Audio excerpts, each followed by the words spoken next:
주님이 암탉이라는 뜻이 아니에요. 병아리 같은 너희, 너무나 연약한 너희, 그렇게 안타까워서 너희를 품으려고 얼마나 내가 암탉처럼 했지 않느냐라는 표현이에요. 그렇다고 주님이 암탉은 아닙니다. 암탉은 사실 여우도 겁내야 되죠. 그러나 세상 힘께나 쓰는 자들이 여우라 한다면, 세상 힘께나 쓰는 자들이 여우라 한다면 너희가 그 날개 밖에 있을 때 두려울 거야. 그러나 너희가 주의 날개 아래 있다면 두려울 것이 없을 것이다. 너희가 주의 날개 밖에 있다면 두려울 것이 너무 많겠지 하시는 거예요. 온갖 두려움 속에서, 갖가지 위협과 거짓 속에서 하나님의 뜻을 떠난 자들, 그들을 말씀하시는 거예요. 왜 떠났을까요? 그들이 왜 날개 아래 있다가 떠났을까요? 어미의 날개 못 믿어 떠난 겁니다. 자, 어미의 날개가 못 믿어오면 더 확실한 날개 아래 들어가야 될 거 아니에요. 근데 이들이 가서 하는 짓이 뭔지 아세요, 여러분? 가서 여우와 화친합니다. 여우와 사이좋게 지내면 될 줄 알아요. 밥상에 올라가는 거죠.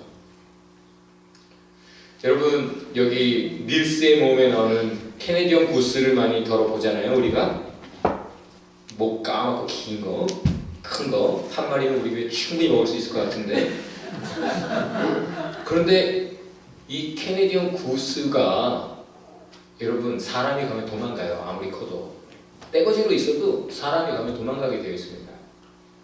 그래서 제가 어느 날 아직 공부하고 있을 때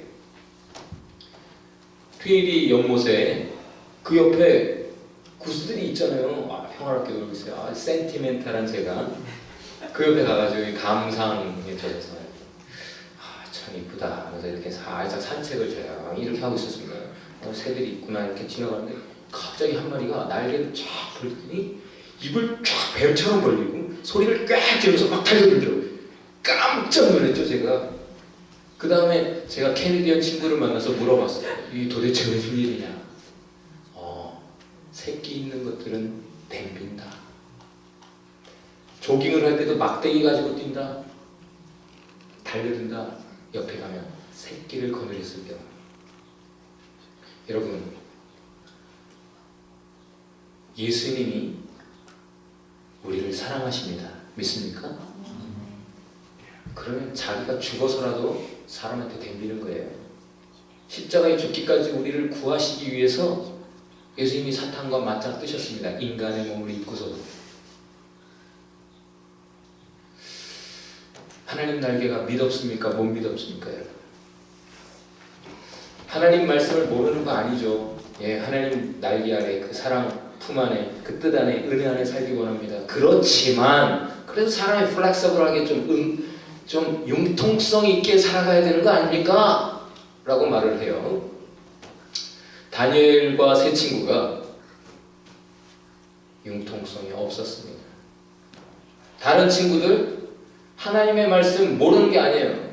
금지식품입니다. 하나님이 싫어하시는 음식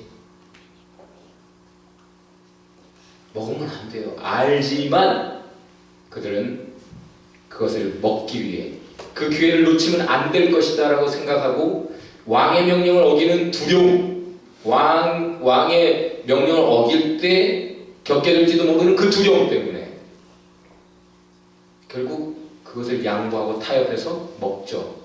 먹게 되는 경우 명분이 있습니다. 이유를 대게 돼 있어요, 사람. 그것은 뭡니까? 하나님의 말씀을 알지만 그래도 융통성 있게 해야지 라고 말하는 것이 어떤 경우와 같으냐면 회사에 사장님이 계시잖아요. 사장님이 시키신 일이 있어요. 그 일을 이렇게 하려고 하는데 과장이 와가지고 그래도 이렇게 해 합니다. 그럼 누구 말 들어야 됩니까, 여러분? 누구 말 들어야 돼요? 일단 직속상관 그런가요? 과장 말 들어야 돼요? 당장 날 고롭게 하는 사람은 과장이잖아요. 인자한 사장은 좀 괜찮지 않을까 생각하는 게 인간의 어리석음이에요. 자, 회장님 나에게 특별히 지시한 바가 있습니다. 근데 부장이 와가지고 이건 이렇게 해라고 다른 말 하면 어떻게 해야 됩니까? 그냥 회장 말 들으면 되는 거예요. 고민할 필요가 없죠. 그런데 부장을 더 무서워하는 꼴입니다. 과장을 더 무서워하는 꼴이에요. No matter what they say. 그 사람이 무슨 말을 하든, 그 사람이 어떤 뜻을 가졌든, 어떤 뜻으로 협박을 하고 위협을 가하든 다 같이 해봅시다. 그 사람 말대로 안 됩니다.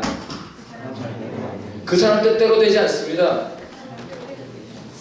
오직 하나님 말씀대로 되는 줄 믿습니다. 네, 그냥 아멘 하세요. 오직 하나님의 뜻대로 되는 줄 믿습니다. 중요한 것은 하나님의 말씀이에요. 자, 그러면 그 하나님의 뜻을 버리고 하나님의 품을 떠난 자들, 그들을 다시 날개 아래 품기 위해 주님이 하신 일이 뭐죠? 본문에 뭐라고 나왔어요? 예루살렘에 뭘 보내셨어요? 선지자들을 보내셨습니다. 다른 거 아니에요.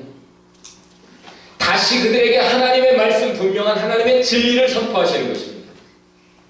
그런데 이미 떠난 자들은 하나님의 말씀을 거부하는 것이 역시 쉬워집니다. 어렵게 결단하고 갔잖아요. 하나님의 말씀을 무시하고 결국 끝끝내 다른 말을 쫓아갑니다. 결과 어떻게 됩니까? 예수님 뭐라 하셔요? 너희 집이 황폐하게 될 것이다. 예루살렘이 무너지게 될 것이다. 폐허가 될 것이다. 무슨 뜻이에요? 망한다. 무서운 심판이 있을 것이다. Blessed is the Lord who comes in the name of the Lord. 무슨 뜻이에요? 주의 이름으로 오시는 자여 복이 있다. 주의 이름으로 오시는 자여 찬송할지어다. 한마디로 이제는 주님이 좋은 말 하러 오시는 게 아니라 심판하러 오신다. 무서운 심판 주님의 재림을 맞이하게 될 것이다. 그렇게 선포하시는 겁니다. 사실 이 구절은 시편 118편 26절에 있는 구절이에요. 우리가 얘기했잖아요. 이 구절을 이해하려면 그 본문 통째로 전체 그림을 볼 줄 알아야 됩니다. 그럼 시편 118편의 내용이 뭔가 다 같이 해봅시다. 주의 사랑은 영원하시다.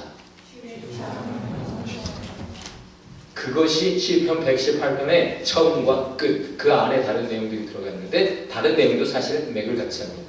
한마디로 주님이 도우시기 때문에, 주님이 보호하시기 때문에 두려움이 없다, 반드시 큰 승리를 거둔다, 구원받는다라는 거예요. 주님의 능하신 오른손이, 그 능하신 행사, 하나님의 놀라운 능력의 역사 때문에 죽음은 없다. 죽음을 걱정할 일이 없다. 안 죽는다. 오직 찬송, 오직 하나님의 능하신 사랑, 선포, 그리고 하나님께 향한 감사, 이것으로 가득 차게 된다. Rejected capstone, 버림받은 모퉁이 돌, 그것이 주님이 들어 높이 들어 올리시고 사용하셔서 하나님의 빛을 비추신다. 누구의 일입니까? 예수님 자신의 이야기. 시편 118편을 통해 대답하고 찬송하고 계시는 것이죠. 한마디로 말하면 뭐겠습니까? 주님의 날개 아래 사는 자 두려울 것이 없다. 주님의 날개 아래 사는 자 놀라운 사랑을 경험하게 될 것이다. 주님의 날개 아래 사는 자 감사와 찬송 넘치는 삶을 살게 된다. 빛을 발하는 삶을 살게 된다. 주의 사랑을 드러내는 삶을 살게 된다. 위협과 거짓에 맞서서 주님의 사랑과 진리를 노래하고 계시는 것입니다. 저 여러분, 세상 살면서 때로는 위협을 느낄 거예요. 두려움이 몰려올 겁니다. 거짓에 맞닥뜨릴 때 뭐 하시겠어요? 예수님처럼 주의 사랑을 노래하시기 바랍니다. 주의 진리를 선포하시기 바랍니다. 너무 많은 사람이 순진하게 위협과 거짓 속에서 망하는 길을 선택합니다. 바른 길을 버리고 쉽고 편한 길을 갑니다. 여러분, 쉽고 편한 것의 결국이 뭡니까? 나를 약하게 합니다. 결국 쓰러지고 망하게 하죠.